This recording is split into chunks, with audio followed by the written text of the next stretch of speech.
Hello students, कैसे हैं आप सब लोग। हम लोग पढ़ रहे थे government budget, class 12th macro economics का गवर्नमेंट बजट चैप्टर। इसके अंदर पार्ट 1 के अंदर हमने पढ़ा बेसिकली गवर्नमेंट बजट है क्या, बजट का ऑब्जेक्टिव क्या है बनाने का।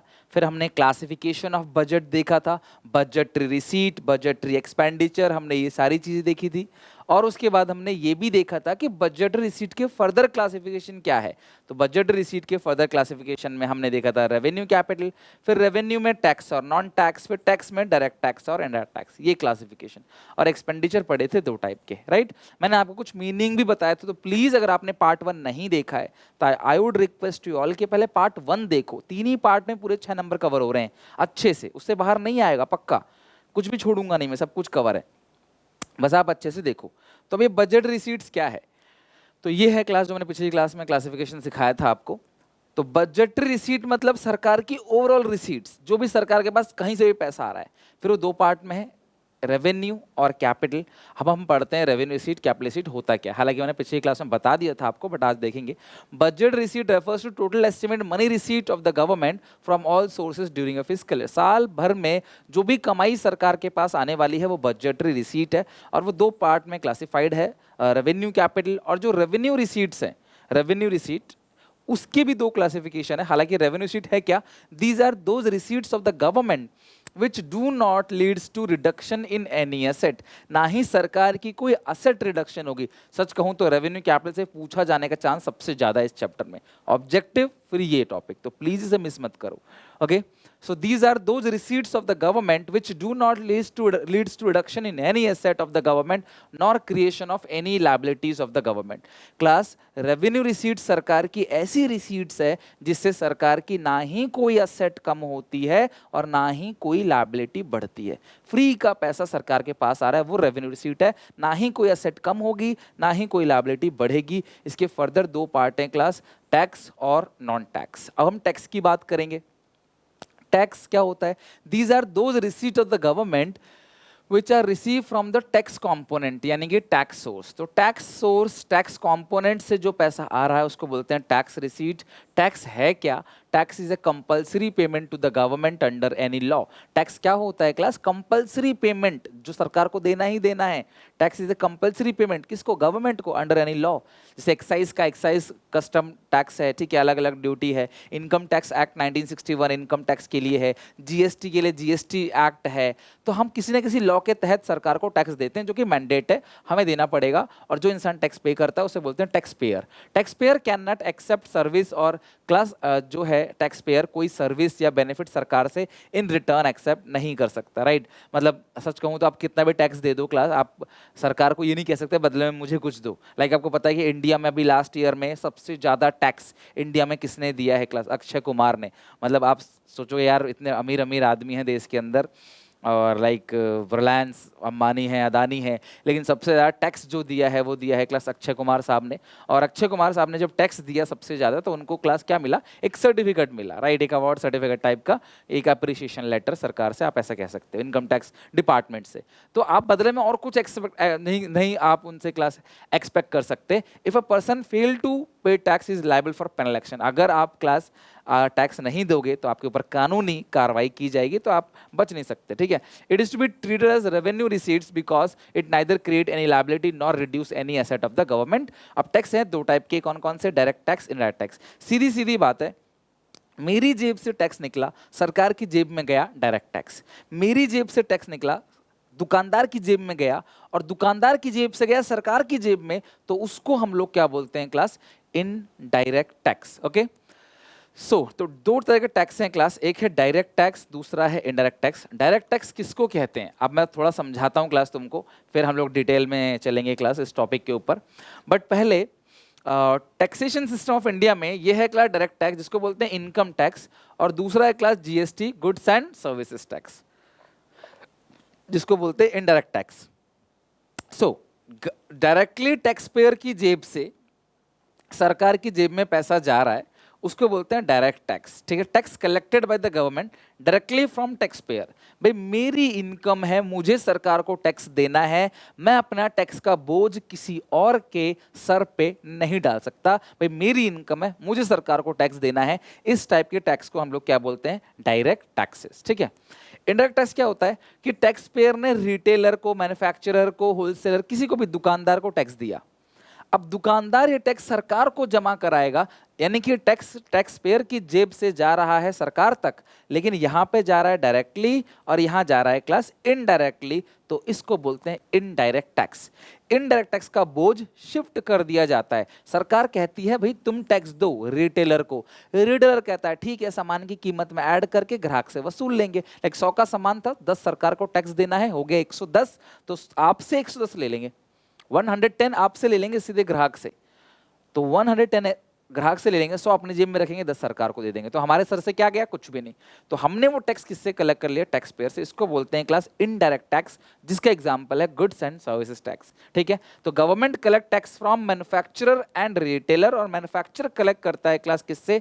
मतलब गवर्नमेंट जो है कलेक्ट करता है मैन्युफैक्चरर और रिटेलर से, मैन्युफैक्चरर कलेक्ट करता है रिटेलर से, रिटेलर कलेक्ट करेगा क्लास सारा का सारा अमाउंट कंज्यूमर से। तो कुल मिलाकर टैक्स का जो बोझ आने वाला है वो किसके ऊपर आने वाला है? कंज्यूमर के ऊपर। फाइनल कंज्यूमर जो लास्ट में किसी को आगे बेचेगा नहीं, वो खुद सामान को यूज करेगा, उसके ऊपर वो फाइनली बर्डन आने वाला है। तो अगर हम डिटेल में समझे डायरेक्ट टैक्स क्या होता है, डायरेक्ट टैक्स की अगर हम बात करें, these are those tax the person who bear the burden of tax does himself deposit it with government. जिसके सर पे टैक्स का बोझ है वो सरकार को जमा कराएगा टैक्स, उसको बोलते हैं direct tax. Burden of these taxes are not shiftable, आप अपना बोझ शिफ्ट नहीं कर सकते। That is the amount of tax can not be recover from any other. These taxes are progressive in nature. मेरी बात ध्यान समझना, direct tax progressive in nature होता है। जैसे जैसे तुम ज्यादा कमाते चले जाओगे तो टैक्स का बोझ बढ़ता चला जाएगा। लाइक आप 5 लाख तक टैक्स कमाते हो तो 5 लाख तक इनकम कमाते हो तो कोई टैक्स नहीं, 5 लाख से 10 लाख तक इनकम जनरेट करते हो तो 20% टैक्स, 10 लाख से ऊपर जनरेट करते हो इनकम तो 30% टैक्स। तो जितना ज्यादा कमाते चले जाओगे उतना टैक्स बढ़ता चला जाएगा। ये प्रोग्रेसिव नेचर का होता है और आप अपना बोझ किसी और पे नहीं डाल सकते। भाई मेरी इनकम है तो मैं इसे ग्राहक से रिकवर नहीं कर सकता, वो मुझे ही देना पड़ेगा। Like income tax, gift tax, corporation tax, wealth tax, संपत्ति कर जो होता है, एटसेट्रा। और गिफ्ट की बात करें क्लास, तो हमारा जो लॉ है वो कहता है अगर कोई आप 50,000 से ज़्यादा का गिफ्ट देता है तो क्लास उस पर टैक्स देना पड़ेगा। 50 था, वो कौन टैक्स देगा क्लास? जिस इंसान ने गिफ्ट को रिसीव किया। लाइक अगर तुम मुझे 5 करोड़ का गिफ्ट दे दोगे तो भैया मुझे सरकार को उस गिफ्ट का एक परसेंटेज टैक्स सरकार को देना पड़ेगा, राइट। तो इसे बोलते हैं, जैसे आपको पता है ना कि गुलशन जो टी सीरीज है, टी सीरीज, ठीक है, तो टी सीरीज में आप देखोगे, टी सीरीज के जो ओनर भूषण कुमार हैं, गुलशन कुमार के बेटे, उन्होंने कार्तिक आर्यन को, भूल भुलैया 2 आई थिंक अगर मैं सही हूं तो 5 करोड़ की गाड़ी जो है, ठीक है, वो मैक्लेरेन पता नहीं कौन सी गाड़ी है भैया, हमारे तो जुबान में भी नहीं आती, ठीक है, तो वो गिफ्ट कर दी, 5 करोड़ की गाड़ी गिफ्ट कर दी। तो भैया इस सिचुएशन में क्योंकि उन्होंने गिफ्ट रिसीव किया है तो क्लास उनको एक तरीके से टैक्स देना पड़ेगा। ओके, और भी बहुत सारे क्लास इनकम टैक्स के प्रोविजन है, डिटेल में हमें जाने की जरूरत नहीं है। बस ये है कि अगर आप गिफ्ट लेते हो तो आप सरकार को पता चल जाता है तो आपको देना पड़ेगा। अब कुछ बच्चे बोलेंगे सर कोई गिफ्ट देगा तो सरकार को पता कैसे चलेगा? भाई देखो, पता नहीं चला तो फिर कोई बात ही नहीं है। अब मर्डर कर दिया किसी ने, पता ही नहीं चला सरकार को तो खुलेआम घूम रहा है, तो पता नहीं चला तो कोई इलाज नहीं है। बट लेकिन सरकार को पता चल जाता है क्लास, ठीक है, अगर गिफ्ट का अमाउंट बड़ा हो तो। लेकिन इसके कुछ एक्सेप्शन भी है, लाइक शादी ब्याह में अगर बाप ने अपनी बेटी को गिफ्ट दिया है तो भैया वो कंसिडर नहीं करेंगे। शादी में बहुत सारा गिफ्ट मिल जाता है तो उसको कंसिडर नहीं करते। बट तुम्हें इस पे लॉ पे नहीं जाना, बस तुम्हें ध्यान रखना ये सारे क्या होते हैं? डायरेक्ट टैक्स होते हैं, क्योंकि तुम्हें पहचानने के लिए आ सकता है, पहचानो कौन सा डायरेक्ट टैक्स है या कौन सा डायरेक्ट टैक्स नहीं है। इनडायरेक्ट टैक्स कौन से होते हैं? Indirect tax are those tax the person who bear the burden of tax does not himself deposit it with government। जिसके ऊपर एक्चुअली टैक्स का बर्डन है, पॉइंट ऑफ इंसिडेंस, किसके सर पे बोझ है देने का, वो खुद नहीं देता। वो कहता है ग्राहक से जोड़ के ले लेंगे, ग्राहक से जोड़ के ले लेते हैं। आपके बिल पे आता है ना टैक्स, सामान इतने का, टैक्स इतने का। टीवी में ऐड आता है बर्गर 20 रुपए का, बर्गर 40 रुपए का, लेने जाते हो तो पड़ता है क्लास 44-45 का। बोलते भाई महंगा क्यों हो गया? वो टैक्स है। तो आपसे जोड़ के ले लिया जाता है। Burden of these taxes are shiftable, आप अपना बोझ किसी और पर डाल सकते हो। इनडायरेक्ट टैक्स का बर्डन शिफ्ट किया जा सकता है, इसे कस्टमर से रिकवर किया जा सकता है, लेकिन ये रिग्रेसिव इन नेचर का होता है। इनडायरेक्ट टैक्स कभी चेंज नहीं होता, अमीर हो गरीब हो सबके लिए सेम है। लाइक 100 रुपए का पिज्जा 105 रुपए का मिलता है तुमको, अगर मैं खरीदने जाऊंगा तो भी 105 का मिलेगा, मुकेश अंबानी खरीदने जाएंगे तो भी 105 का मिलेगा, तुम खरीदने जाओगे तो भी 105 का मिलेगा। कोई गरीब कोई अमीर, उससे कोई फर्क नहीं पड़ता, इनडायरेक्ट टैक्स सबके लिए सेम है। ये क्लास जीएसटी है, इसको आज क्या बोलते हैं, GST. Example goods and services tax, custom duty को जीएसटी से अलग रखा गया, बाकी सारे इनडायरेक्ट टैक्स को मर्ज कर दिया, मतलब मोस्टली इनडायरेक्ट टैक्सेस को जोड़कर इन्होंने एक कॉमन टैक्स बना दिया जिसको बोलते हैं goods and services tax. Okay, ये आपका इनडायरेक्ट टैक्स हो गया। तो इसका बर्डन शिफ्ट नहीं किया जा सकता, इसका शिफ्ट किया जाता है। ये रिग्रेसिव है, ये प्रोग्रेसिव है क्लास, और इसके एग्जांपल्स। तो direct tax, indirect tax clear हो गया आपको। अच्छा, नॉन टैक्स रिसीट्स किसको बोलते हैं, other than tax. Like non tax receipt are those receipts which are received from the source other than taxes, these are fine. Fines आपको पता है क्लास, जो कानून को तोड़ता है, लॉ ब्रेक करता है, उसे घर पे आता है। आप कानून तोड़ोगे तो तुम्हारे घर पे आ जाएगा फाइन कि भैया तुम्हें भरना है, ताकि आप कानून की इज्जत कर सको। इसका मेन मोटो है लॉ का कॉन्ट्रावेंशन ऑफ लॉ मत करो, कानून का उल्लंघन मत करो, पालन करो, उसका इज्जत करो भैया लॉ का। दूसरा है fees, a fees payment to the government for services, सरकार से जो सेवा लेते हो आप। लाइक लैंड रजिस्ट्रेशन, जमीन की रजिस्ट्री होती है ना, तब भी लगभग 6-7% का रजिस्ट्रेशन फी लगता है। इसके अलावा बर्थ रजिस्ट्रेशन फीस, पासपोर्ट हो गया, पैन कार्ड हो गया, लाइसेंस हो गया। ध्यान रखना, फीस जो है वो पेमेंट किया जाता है commercial, not a payment for commercial service, it is a payment for administrative services and judicial services. Generally court में भी कुछ फीस देनी पड़ती है, वो सारी सर्विसेज के लिए क्लास फीस लगता है। स्केट, स्केट का मतलब क्या होता है, एक पर्सन जिसका कोई वारिस नहीं है, उसकी डेथ हो गई तो उसकी प्रॉपर्टी सरकार ले लेती है, तो सरकार के लिए कैसी रिसीट होगी, रेवेन्यू रिसीट। इसके अलावा ग्रांट मिलता है, डोनेशन मिलता है, पब्लिक कंपनी जो सरकारी company, Indian railway, oil, Bhilai steel plant, इससे जो पैसा आता है, सरकार को जो इंटरेस्ट मिलता है, सरकार ने कुछ जो लोन दे रखा है अलग अलग कंट्री को, उससे जो ब्याज सरकार के पास आता है, this all are revenue receipt. लेकिन ये रेवेन्यू रिसीट में कौन से कैटेगरी में आते हैं, नॉन टैक्स, क्योंकि ये अदर देन टैक्स है। ओके, अब सेकंड देखो, हमने कहाँ कितना हमने पढ़ लिया, मैं थोड़ा सा यहाँ पे भी हाईलाइट करूंगा ताकि तुम पकड़ सको चीज़ों को। हमने पढ़ लिया रेवेन्यू रिसीट, हमने पढ़ लिया यहाँ पे टैक्स पढ़ लिया, नॉन टैक्स पढ़ लिया, डायरेक्ट पढ़ लिया, इनडायरेक्ट पढ़ लिया। अब हम आते हैं क्लास अपने कैपिटल रिसीट पे। So these receipts are those receipts which of the government which leads to creation of any liability, creation of any liability of the government or reduction in any asset। भी देखो capital, देखो revenue receipt, ना ही कोई asset कम हो रहा है ना ही कोई लायबिलिटी बढ़ रहा है, लेकिन जो कैपिटल रिसीट है इससे सरकार की कोई ना कोई असेट जो है, कोई ना कोई असेट, कैपिटल रिसीट मतलब सरकार की कोई ना कोई असेट कहीं ना कहीं क्लास कम हो रही है, नहीं तो कोई ना कोई लायबिलिटी सरकार की बढ़ रही है, इसको हम बोलते हैं कैपिटल रिसीट। तो components of capital receipt, capital receipt के कंपोनेंट्स क्या क्या हैं, तो सबसे पहला है रिकवरी ऑफ लोन, दूसरा है डिसइन्वेस्टमेंट, तीसरा है borrowings and other liability. Recovery of loan का मतलब क्या, अच्छा आपने किसी को लोन दिया तो वो बैलेंस शीट में किधर आएगा, आपने किसी को लोन अगर दिया है, लोन टू समवन, अगर मैंने किसी को लोन दिया तो वो उसके लिए लायबिलिटी है, बट मेरे लिए क्या है, असेट है, तो उसको रिकवर कर लेंगे तो वो असेट खत्म हो जाएगा बैलेंस शीट से, तो रिकवरी ऑफ लोन से असेट कम हो जाता है। डिसइन्वेस्टमेंट मतलब इन्वेस्टमेंट का उल्टा, इन्वेस्टमेंट मतलब किसी कंपनी में इन्वेस्ट करना, और डिसइन्वेस्टमेंट मतलब इन्वेस्टमेंट को तोड़ना, उसको क्या बोलते हैं, डिसइन्वेस्टमेंट। तो अगर हमारी बैलेंस शीट में इन्वेस्टमेंट्स हैं और हम उस इन्वेस्टमेंट को खत्म कर देंगे, बेच देंगे, तो खत्म हो जाएगा। मान लो कि इंडिया ने किसी कंपनी का 100 करोड़ का शेयर खरीद रखा है, उसमें से 5 करोड़ का शेयर सरकार ने बेच दिया पब्लिक को, तो वो डिसइन्वेस्टमेंट हो गया, तो असेट आपकी कम हो गई, 100 करोड़ की जगह बैलेंस शीट में अब कितना दिखेगा, 95 करोड़। ठीक है, यह सरकार ने उधार लिया। देखो अगर हम किसी से उधार लेंगे तो लायबिलिटी बनेगी, ध्यान रखना कि इन दोनों में, रिकवरी ऑफ लोन और डिसइन्वेस्टमेंट, इन दोनों में सरकार की एसेट कम होगी, लेकिन अगर उधार सरकार लेगी तो एसेट कम नहीं होगा, लायबिलिटी बढ़ जाएगा। सो कैपिटल रिसीट ऐसी रिसीट्स है जिससे कोई ना कोई असेट कम होगी, नहीं तो कोई ना कोई लायबिलिटी बढ़ जाएगा, इसको बोलते हैं कैपिटल रिसीट। इसके 3 कंपोनेंट है, RDB, शॉर्ट में RDB, recovery of loan, disinvestments and borrowings. Done, ये हो गया आपका कैपिटल रिसीट। मतलब हम लोगों ने रिसीट का सारा पोर्शन यहां तक आपने अच्छे से पढ़ लिया, राइट। अब पेपर में क्लास पूछ लिया जाता है कि ये रहा क्लास, ये तीनों का मीनिंग है यहाँ पे, recovery of loan, disinvestment, borrowings. तो वही है जो मैंने बताया क्लास, एग्जैक्टली वही लिखा हुआ है, नोट्स में आपको दे दूंगा, वहाँ से आप नोट डाउन कर लेना। Difference between revenue receipt and capital receipt. अब रेवेन्यू रिसीट्स और कैपिटल रिसीट के डिफरेंस की अगर हम बात करें तो सबसे पहला पॉइंट यहाँ पे है meaning, these are those receipt of the government which do not leads to reduction in any asset nor creation of any liability.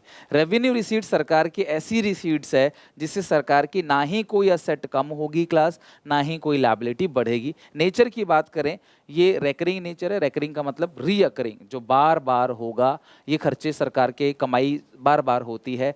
Revenue receipt are not debt creating, जो रेवेन्यू रिसीट है इससे कोई कर्जा नहीं बनता, फर्दर हमें कोई payment नहीं करनी, हमने जो टैक्स वगैरह लिया है उसके क्लास में बाद में कोई लायबिलिटी नहीं है, कोई हमारे लिए डेट नहीं बनता उससे।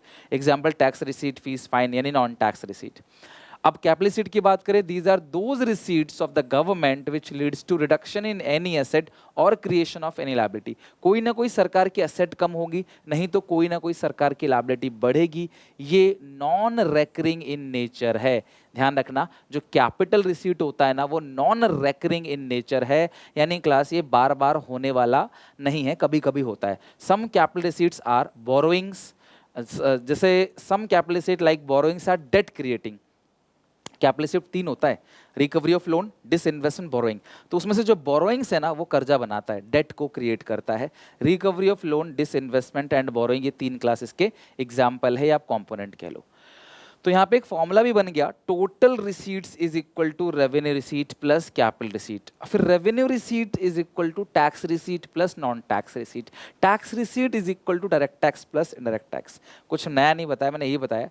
Receipts is equal to revenue plus capital, revenue is equal to tax plus non tax, tax is equal to direct tax plus indirect tax. अपनी कॉपी में प्लीज ये लिख लो, क्योंकि ये फॉर्मूला क्लास, इसमें न्यूमेरिकल भी है इस चैप्टर में, जो हम लास्ट में अगले पार्ट में देखेंगे।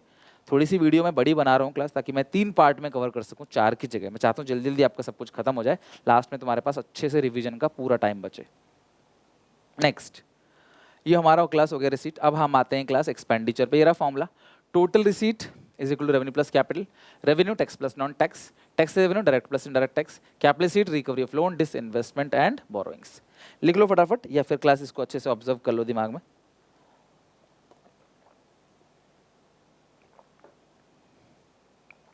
नेक्स्ट देखते हैं एक्सपेंडिचर।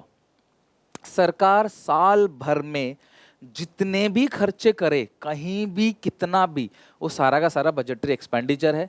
एक्सपेंडिचर क्लास 2 टाइप का है, एक रेवेन्यू एक्सपेंडिचर है, दूसरा है कैपिटल एक्सपेंडिचर।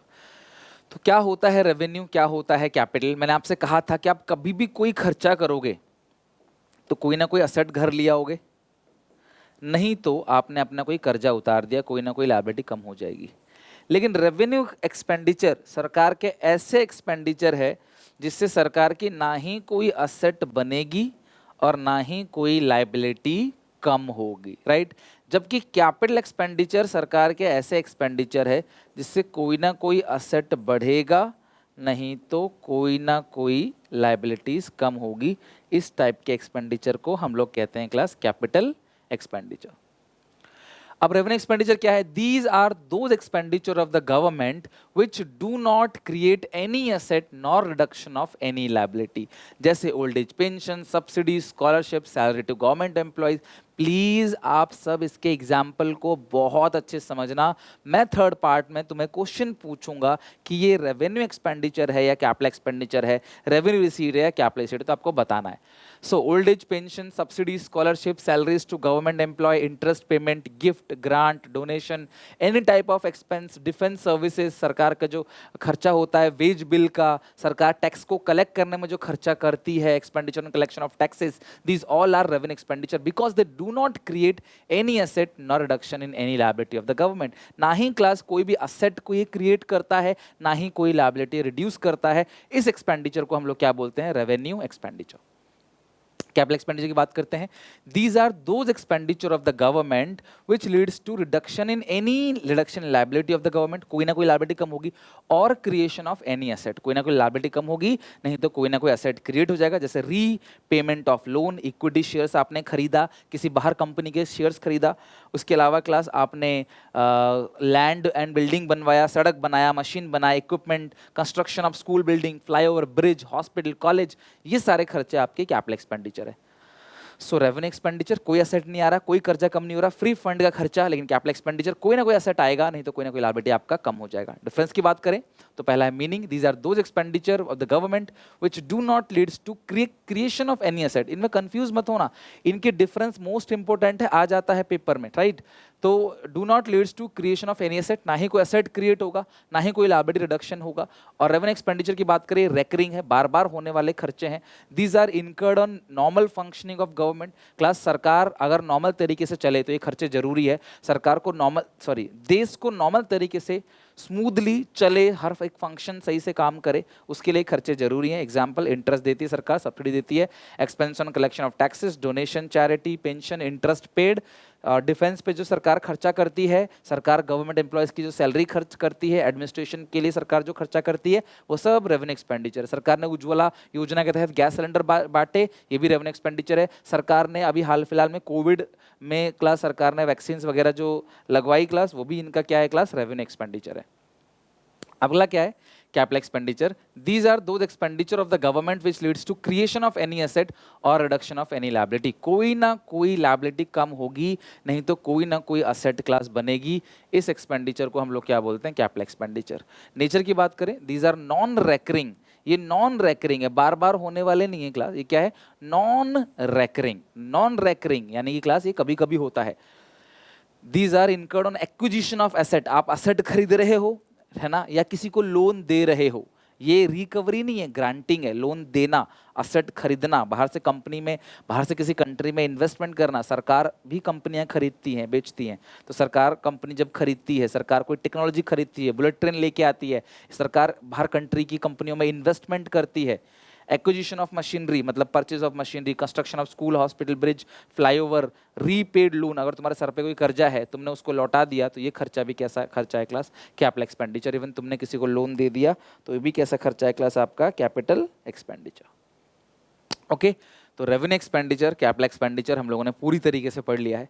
अगली क्लास में हम टाइप्स ऑफ बजट पढ़ेंगे, टाइप्स ऑफ डेफिसिट पढ़ेंगे, काफ़ी सारे न्यूमेरिकल बनाएंगे, और साथ में क्लास की कौन से खर्चे रेवेन्यू है, कौन से खर्चे कैपिटल है, ये आइडेंटिफिकेशन भी हम लोग अगली क्लास में इसके भी क्वेश्चन करेंगे। क्लासिफिकेशन के क्वेश्चन आते हैं विद रीजंस। तो अगली क्लास थोड़ी सी लंबी होगी, लेकिन हम पूरा चैप्टर 3 पार्ट में खत्म कर रहे होंगे। प्लेलिस्ट में सारा ऐड कर दूंगा, यहाँ पे साथ में अकाउंट्स और बीएसटी का प्लेलिस्ट भी अटैच कर दिया है, तो प्लीज़ आप इस वीडियो को अच्छे से देखना, यहाँ पे अकाउंट बीएसटी पे अपना खत्म करना, और अगर तुम्हें अच्छा लगे, तुम्हें समझ आया, सारा कुछ अच्छे से मैंने सिखाया, तो प्लीज़ यार एज अ गुरु दक्षिणा मैं बोल रहा हूँ, इस वीडियो को लाइक, कॉमेंट और अपने सारे दोस्तों में व्हाट्सएप, इंस्टाग्राम जहाँ भी शेयर कर सकते हो वहाँ शेयर करो। मे भी कई सारे ऐसे बच्चे हों जिनको प्रॉपर एजुकेशन के लिए हम पहुँच नहीं पा रहे उन तक, तो क्लास आप उन तक पहुँचा सकते हो इस वीडियो को। आप लगता है किसी का ये भला हो थोड़ा सा भी, तो प्लीज़ वीडियो को, पूरी प्लेलिस्ट को शेयर करो क्लास बच्चों में, ताकि अगर वो पढ़ना चाहें पूरा फ्री ऑफ कॉस्ट, आप account eco BST complete free of cost till exam तक करा सकूं। वन शॉट वगैरह बहुत सारी चीज़ें आएंगी, बट फिलहाल आप इन प्लेलिस्ट को खत्म करो अकाउंट इको बीएसटी का। फिर मिलते हैं नेक्स्ट क्लास में, तब तक के लिए take care, bye bye, God bless you. इसे याद जरूर करके आना जितना मैंने आज आपको बताया है, समझाया है। Okay, bye.